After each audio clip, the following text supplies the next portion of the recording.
श्रीराम. आपल्या सर्वांच्या हृदयस्थ वसणाऱ्या आत्मारामास साष्टांग प्रणिपात करून गोस्वामी तुलसीदास रचित श्री रामचरित मानस या ग्रंथातील जो सप्तम सोपान उत्तरकांड याचं आपण चिंतन करत आहोत. सज्जन हो, हे आपलाच कथा चिंतन क्रमांक 1158. आपण गेल्या काही चिंतन प्रवाहामधून प्रभू रामचंद्रांनी अयोध्यावासियांशी केलेला संवाद अभ्यासत आहोत.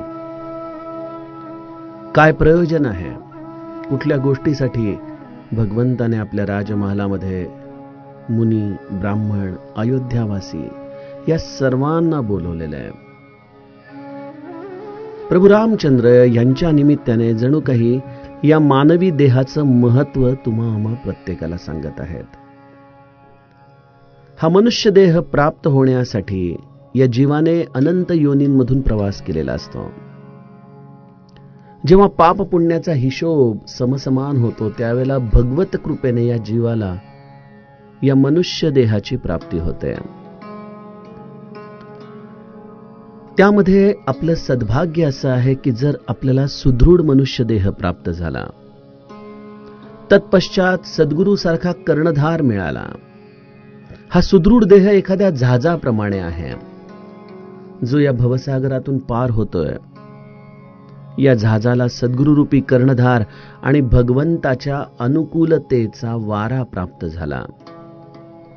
दुर्गमातली दुर्गम स्थिती प्राप्त करण्यासाठी अत्यंत सुलभ असं साधन सद्गुरूंनी दिलं, नामस्मरणासारखं. परंतु हे सगळं मिळूनही जर या मनुष्य देहाच्या आधाराने जीवाने स्वतःला सोडवलं नाही, जर या भगवंताची प्राप्ती करून घेतली नाही, तर गोस्वामीजी म्हणतात की त्याच्यासारखा आत्महत्यारा दुसरा तो कोण आहे? कोण आहे?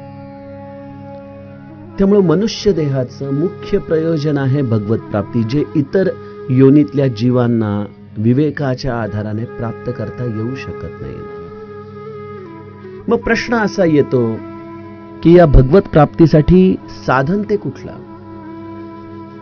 कुठल्या साधनेच्या आधाराने आम्हाला या मनुष्य जन्मामध्ये हे ध्येय प्राप्त करता येऊ शकेल? भगवंताने भगवत प्राप्ती अर्थातच ज्ञान, ज्या ज्ञानाच्या आधाराने आपल्या स्वतःच्या स्वरूपाचं दर्शन होतं, अशा ज्ञानाची प्राप्ती करण्यासाठी एकमेव साधन सांगितलं आणि ते म्हणजे भक्तीचं. भगवंताची अत्यंत मनापासून केलेली भक्ती हीच ज्ञानाची जननी आहे. मी आपणास एक विधान सांगितलं की भक्तीच्या पोटी ज्ञान जन्माला येतं, म्हणून भक्ती ही ज्ञानाची आई आहे. आणि परमज्ञानाने एकच कळतं की भक्तीशिवाय दुसरं काहीही करणं हा वेळेचा अपव्यय आहे. त्यामुळं भक्ती ही ज्ञानाची मुलगी देखील आहे. अशी जीवनामध्ये परिपूर्णतेने भगवंताच्या अस्तित्वाची जाणीव, ज्याला आपण भक्ती म्हणतो, ती अस्तित्व जाणीव ठेवून जगणं हेच भगवत प्राप्तीचं परम सुलभ असं साधन आहे. आपण म्हणाल की अहो ज्ञान प्राप्त करायचंय, मग हा भक्तीचा सायास कशासाठी? तर सज्जनो, ज्ञान हे केवळ शब्दाच्या आधाराने जाणून कोणी ज्ञानी होत नाही. जसं एखादा डॉक्टर तुम्हाला गोळी देतो, त्या गोळीच्या आतमध्ये दडलेल्या अनेक गोष्टी या तुम्हाला तो सांगत देखील नाही, त्याप्रमाणे ज्ञानाची प्राप्ती करण्यासाठी सद्गुरूने नामाची गोळी तुम्हाला दिलेली आहे. ती नामाची गोळी आतमध्ये कार्य करते आणि तुम्हाला तुमच्या स्वरूपाची प्राप्ती करून देते. असं अत्यंत सुलभ शास्त्र आहे आत्मज्ञानाचं. आपण गेल्या चौपायांमधून इथपर्यंतचा कथाभाग बघितला. आपल्या चौपायांचं गायन आधीच झालेलं आहे आणि त्यामुळे आपण आता या 45व्या दोह्याच्या उर्वरित चौपायांचं चिंतन बघणार आहोत. प्रभू रामचंद्र सांगतात की ज्ञानासाठी म्हणून आपण जेवढे काही कष्ट करू ते सगळे काही आपल्या हातून वाया जाण्याची दाट शक्यता आहे. कारण ज्ञान अगम प्रत्यूह अनेका, साधन कठीण न मन कहूं टेका. ज्ञानाचा मार्ग हा अत्यंत निसरड आहे. तिथं मनाला आधार असा दुसरा काहीच नाही. अहंकारावरती आधारित अशी ही साधना असल्यामुळं जर जीव तिथून घसरला तर तो थेट गर्तेमध्ये पडतो. त्याचं खूप खाली घसरण्याची दाट शक्यता या ज्ञान मार्गामध्ये आहे. भक्तीमध्ये मनाचा आधार तो कुठला, याचं आपण चिंतन गेल्या टप्प्यात बघितलं की भगवंताच्या अस्तित्वाची जाणीव हा जीवन जगण्याचा फार मोठा आधार आहे. ज्ञानी कदाचित पुस्तकांचे आधार शोधेल, ग्रंथांचे आधार बघेल, परंतु जोपर्यंत ती सगळी असलेली ज्ञानाची अवस्था भक्तीच्या गाळणीमधून जात नाही तोपर्यंत हे शब्द देखील त्याच्यासाठी आधार ठरू शकत नाहीत. आणि एवढं सगळं करूनही एखादा ज्ञानी भगवंताच्या दारामध्ये पोहोचला तर तिथं भगवंत देखील त्याचा अव्हेर करतो. कारण भक्तिहीन मोही प्रिय नाही सो. जो भक्ती विरहित आहे असा ज्ञानी आम्हाला कधी प्रिय वाटत नाही, असं प्रत्यक्ष भगवंत सांगतोय. सज्जनो, अशी ही ज्ञानासाठी भक्तीचं असलेलं साधन प्रत्यक्ष प्रभू रामचंद्र आम्हाला अयोध्येमध्ये बसून सांगतायत.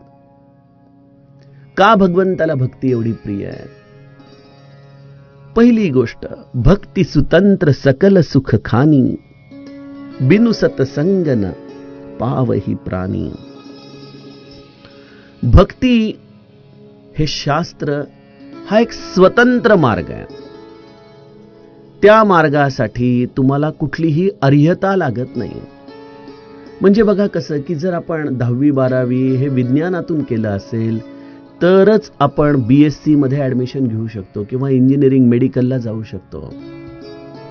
जर तुम्ही कॉमर्स मधून गेला असाल तर तुमच्याकडे ते बंधन आहे की तुम्ही लगेच सायन्सला लागणाऱ्या गोष्टींमध्ये स्वतःला परावर्तित करू शकत नाही. म्हणजे कुठलेही शिक्षण घेण्यासाठी काही किमान अर्हता असतात. त्या पद्धतीनेच जीवाला चालावं लागतं आणि हे आपल्या जीवनाच्या प्रत्येक ठिकाणी आम्हाला लागू पडतं. ज्ञान मार्ग असेल तर तिथं तुमचा बुद्ध्यांक चांगला पाहिजे, तुम्हाला संस्कृत वाचता यायला पाहिजे, तुम्हाला ग्रंथांतरात शिरून त्याचे असलेले गूढार्थ शोधता यायला पाहिजे. तुम्ही कर्मयोगी असाल तर कर्म करण्यासाठी लागणारी कुशलता तुमच्याकडे पाहिजे. कर्मामध्ये राहत असताना कर्मातीत कसं व्हायचं हे तुम्हाला कळालं पाहिजे. तुम्ही योग मार्गाने जात असाल तर तुम्हाला अनेक प्रकारच्या या अनुष्ठानांमधून, वेगवेगळ्या पद्धतीच्या या योग मार्गातल्या प्रक्रियांमधून जावं लागतं. हे सगळं काही सामान्य जीवांना जमणं अशक्य आहे असं मी म्हणणार नाही, परंतु निश्चितच त्यासाठी काही अर्हता आहेत.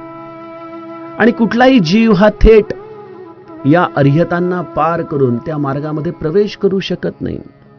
आपण बघतो ना की काही योगिक क्रिया अशा असतात की वर्षानुवर्षाच्या सवयींमुळं, प्रॅक्टिसमुळं त्यांनी त्यामध्ये एक निपुणता प्राप्त केलेली असते. जी निपुणता एखाद्या सामान्य जीवाने करायचा प्रयत्न केला तर ती त्याला लगेचच प्राप्त करता येऊ शकत नाही. परंतु भक्ती हे एक असं स्वतंत्र शास्त्र आहे की जिथं तुमच्या अंतरंगामध्ये भगवंताच्या नामाची, भगवंताच्या अस्तित्वाची जाणीव निर्माण झाली त्या क्षणी तुम्ही या भक्ती मार्गाचे वाटसरू होऊन जाता. तिथे तुम्हाला ज्ञानाची अर्हता लागत नाही. अहो, इतकंच काय, तुम्हाला एखादे ग्रंथ वाचण्याची देखील आवश्यकता या भक्ती मार्गामध्ये नाही.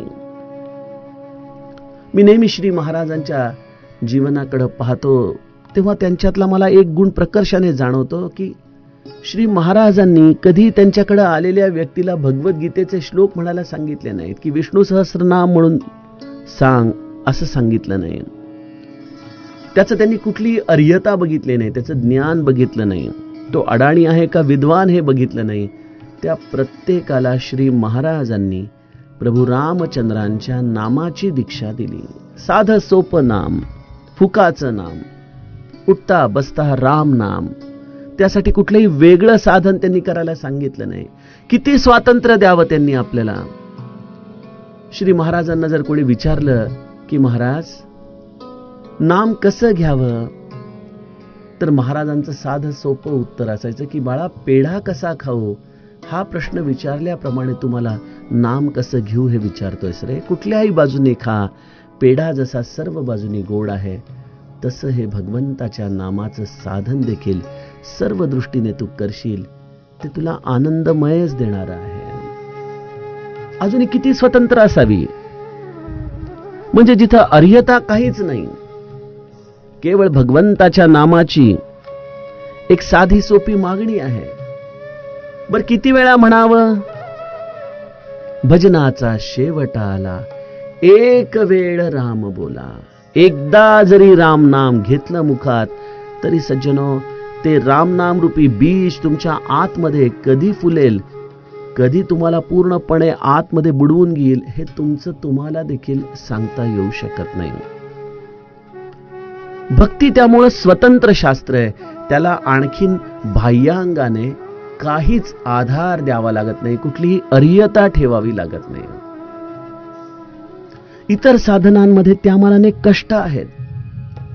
त्यामध्ये जर तुम्ही कदाचित अपयशी ठरला, तर तुम्हाला फार दारुण दुःख सहन करावं लागतं.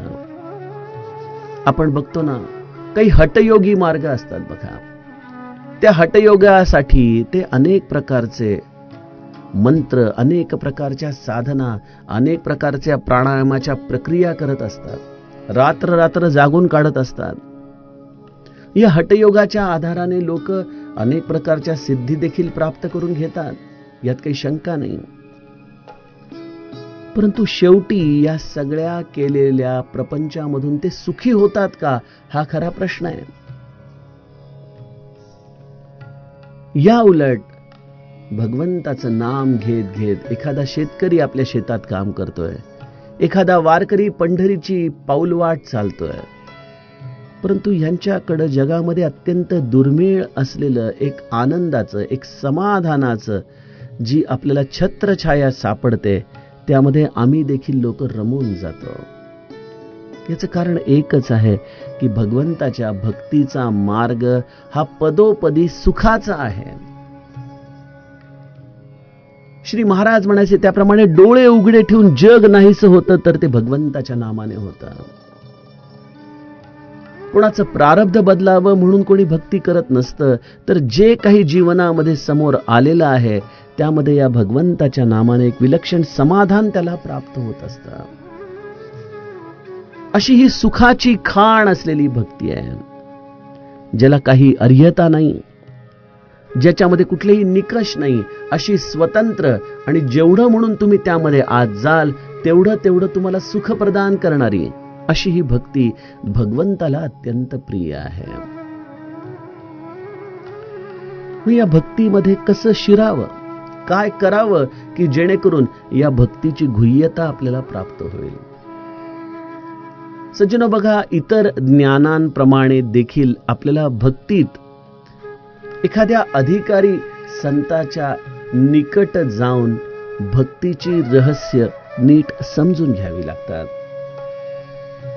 भक्ती जेव्हा आपण मनापासून करायला लागतो, त्यावेळेला स्वाभाविकपणे एक फार मोठा चमत्कार आपल्या जीवनात घडतो की तुम्हाला न सांगता कुठला तरी संत तुमच्या जीवनामध्ये प्रवेश करतो आणि तो तुम्हाला तुमच्याच अंतरंगात असलेल्या अनेक प्रश्नांची उत्तरं अशारीरवाणीने देऊ लागतो. तुम्हाला भक्तीची गुह्यता समजून सांगू लागतो. त्याच्याबरोबरचा सहवास हा तुम्हाला भक्तीच्या या गुह्यतेमध्ये हात धरून आत आत आत आत न्यायला सुरुवात करतो. त्यामुळे भक्ती ही स्वतंत्रच राहते. तुम्ही त्याचा जसा जसा संग करत जाल, जशी जशी तुम्हाला त्याची गोडी वाटू लागेल, जसं जसं हे तुम्हाला सुख पुन्हा पुन्हा घ्यावंसं वाटू लागेल, तशी तशी जीवनामध्ये भक्ती संताचं अस्तित्व प्रगटायला सुरुवात करते. बिनु सत्संग न पावही प्राणी. अशा या सत्संगतीची गोडी आपल्या अंतःकरणामध्ये निर्माण होते, कारण ही सत्संगती आम्हाला भक्तीची पाऊलवाट दाखवत दाखवत त्याच्या गुह्यतेमध्ये घेऊन जाऊ लागते. आणि एक आहे,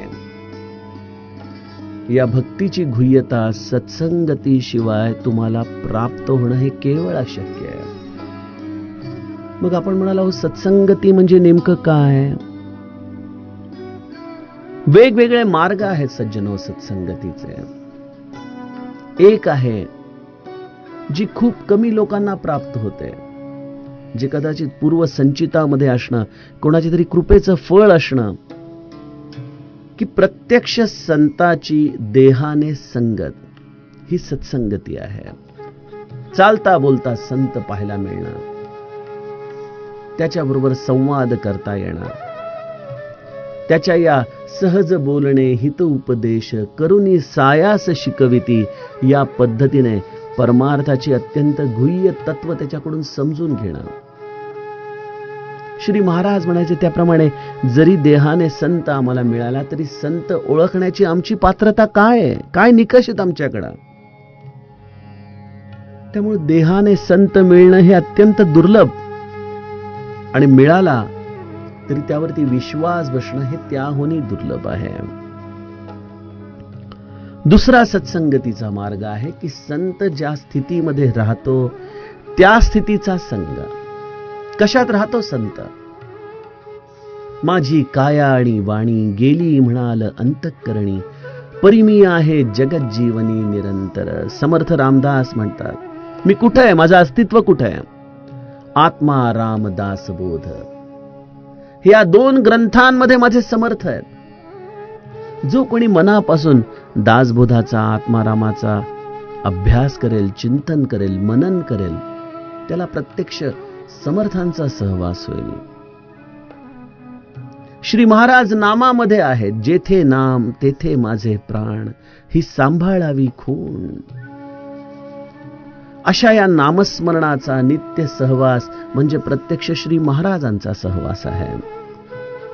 त्यामुळे संत देहाने जरी सापडला तरी देखील संत ज्या स्थितीमध्ये राहतो त्या स्थितीचा संग म्हणजे खऱ्या अर्थाने संताचा संग आहे. तिसरा संग आहे आणि तो म्हणजे सद्ग्रंथांचा संग. एखादा सद्ग्रंथ हे आपल्या जीवनाचं आधार होणं, त्या ग्रंथाच्या आधाराने आपण जीवनातल्या प्रश्नांच्याकडे पाहणं, परमार्थ समजून घेणं. सज्जनो, तुम्ही जेव्हा नामस्मरणाच्या भूमिकेतून, साधनेच्या भूमिकेतून ग्रंथामध्ये उतरता, तेव्हा एका टप्प्यावरती ग्रंथकृपा देखील तुमच्या जीवनात प्रवेश करते. आपण आपल्या तोंडाने काय सांगायचं, परंतु श्रीरामचरितमानस किंवा दासबोध याची आता जवळजवळ 2000 पर्यंत आपली प्रवचनं होत आली. गेल्या 2000 दिवसामध्ये आपण प्रत्येकाने विचार करावा, म्हणजे जवळजवळ गेल्या 7 वर्षामध्ये आपली मानसिक स्थिती एकसारखी राहणं हे शक्य आहे का? कधीतरी काही भांडण, कुठंतरी काही ना काहीतरी मनाला झालेला क्लेश, या सगळ्या गोष्टी आपल्या जणू काही 5वीलाच पोचलेल्या असतात. आणि त्यामुळं 7 वर्षे एवढ्या मोठ्या कालावधीमध्ये आपली मनोभूमिका एकसारखी राहणं हे केवळ अशक्य आहे. आणि मी देखील सामान्य जीव आहे, माझ्या देखील आयुष्यात अनेक प्रश्न आहेत, त्यातून माझा प्रपंच देखील मोठा एवढा कारखाना चालवायचा, त्यामुळं मनाचं बॅरोमीटर सारखं वर खाली होत राहतच. परंतु गंमत अशी आहे की जेव्हा संध्याकाळ होऊन जाते, सगळी आवराआवर होते आणि निरूपणाची वेळ येते, आईच्या कुशीमध्ये जसं लेकरू शिरावं तशा या ग्रंथांच्या ओव्यांमध्ये, या ग्रंथांच्या चौपायांमध्ये माझं मन स्वाभाविकपणे शिरतं. यामध्ये माझ्या बुद्धीचं काही कौशल्य नाही. ही ग्रंथरूपी माऊली ही लेकराला जवळ घेते, मनाची तद्रुपता करून देते.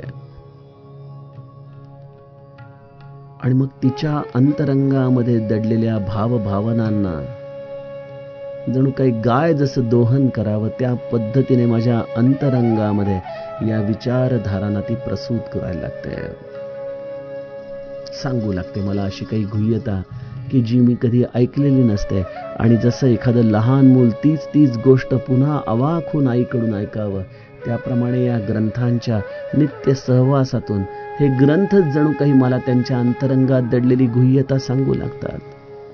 ते किती खोल आहेत, ज्याची खोली कोणालाच कळू शकली नाही.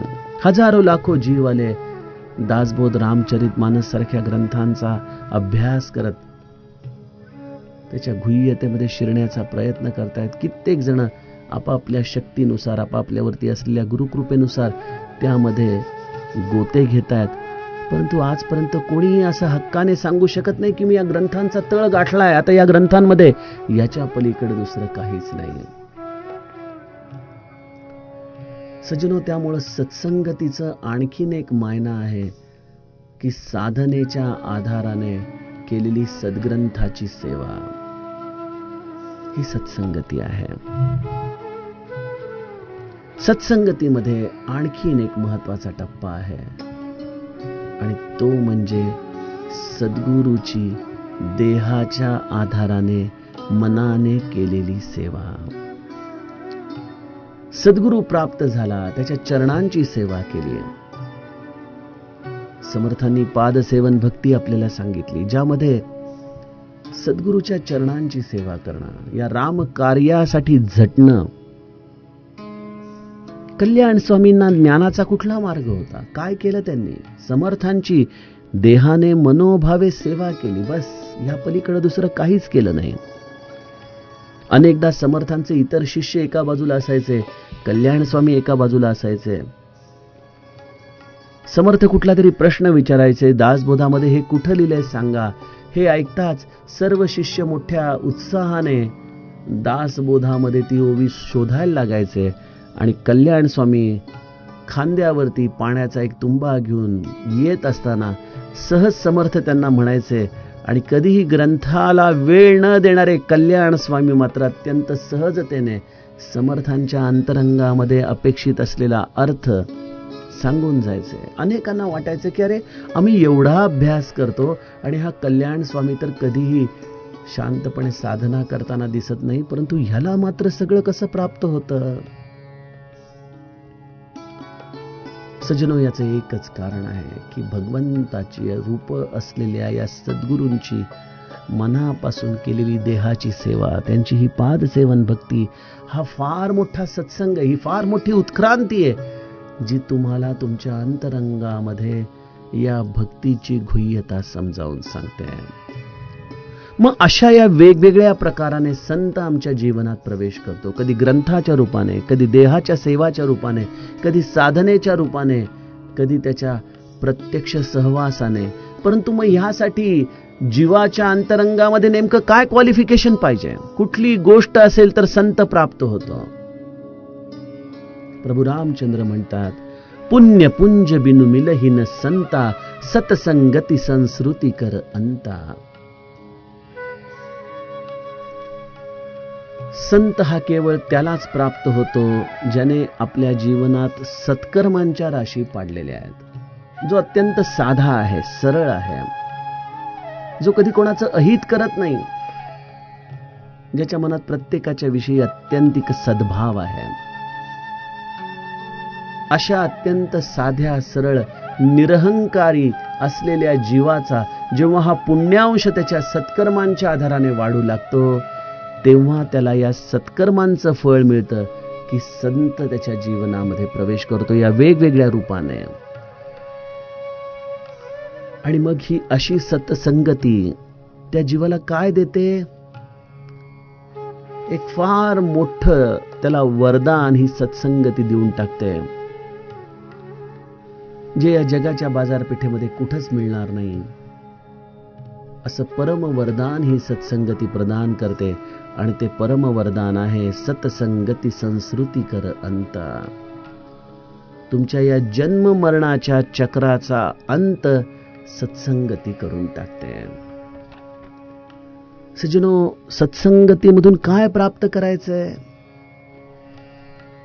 की आम्हाला या मनुष्य जन्माच्या आधाराने जे भगवत प्राप्तीचं ध्येय आहे त्यासाठी सत्संगती करायची. त्यामुळे आपण संत सांगतील त्या पद्धतीने वागावं, संतांच्या इच्छेवरती आपला प्रपंच सोडावा आणि या संतांच्या आज्ञेमध्ये आपण आपलं जीवन व्यतीत करावं. एवढ्या छोट्याशा आराधनेने संत आपल्यावरती कृपावंत होतात आणि आमच्या अंतरंगात विवेक जागृत करतात. या विवेकातूनच या जन्म मरणाचा अंत आपण प्राप्त करू शकतो. बघा, हे परम अलौकिक असं शिक्षण आहे जे केवळ संतांच्या सहवासातूनच आम्हाला प्राप्त होऊ शकतं. अन्यथा या विश्वामध्ये कुठेही ही व्यवस्था नाही जी तुम्हाला या संस्कृतीमधून बाहेर काढेल, या भवसागरामधून गटांगळ्या खाण्यापासून तुम्हाला बाहेर काढेल. ती तुम्हाला नेहमीच अज्ञानाच्या मार्गाने जीवनाचं हित सांगण्याचा प्रयत्न करेल, जो खरं तर प्रेयस मार्ग आहे. तेच तुमच्या जीवनाचं सर्वस्व आहे, हेच तुम्हाला हे विश्व शिकवत राहील. परंतु सत्संगती ही एक अशी गोष्ट आहे की या शून्यावरती शून्य वाढवण्यापेक्षा या शून्याला भेदून त्याच्या पलीकडे असणाऱ्या परमात्म्यापर्यंत जाण्याचा मार्ग तुम्हाला दाखवेल. त्यामुळे सज्जनो, सत्संगती हा जीवनामध्ये मिळालेला अमोलिक ठेवा आहे. अमोलिक. तो अत्यंत मनापासून ज्याने जतन केला त्याला या जीवाच्या उद्धारासाठी वेगळं काहीच करावं लागत नाही. पुण्य एक जग महु नहीं दूजा, मन क्रम बचन विप्र बद पूजा, सानुकूल तेहि परमुनि देवा, जो तजी कपटु करई द्विज सेवा. गोस्वामीजी म्हणतात की असा संत आपल्या जीवनामध्ये येणं, असा सद्गुरू आपल्या जीवनामध्ये येणं जो ब्रह्मोपासक आहे, जो केवळ ब्राह्मण या रूपानेच आपल्या जीवनात आलेला इतक्यापुरता मर्यादित नाही, तर तो स्वतः ब्रह्म जाणणारा आहे, ब्रह्म साधनेमध्ये रत आहे. असा सद्गुरू जर तुम्हाला प्राप्त झाला तर अशा सद्गुरूची आपण मनापासून सेवा करावी, त्याच्या वचनांप्रमाणे जगायला शिकावा. तो सांगेल त्या पद्धतीने आपण साधन करावं.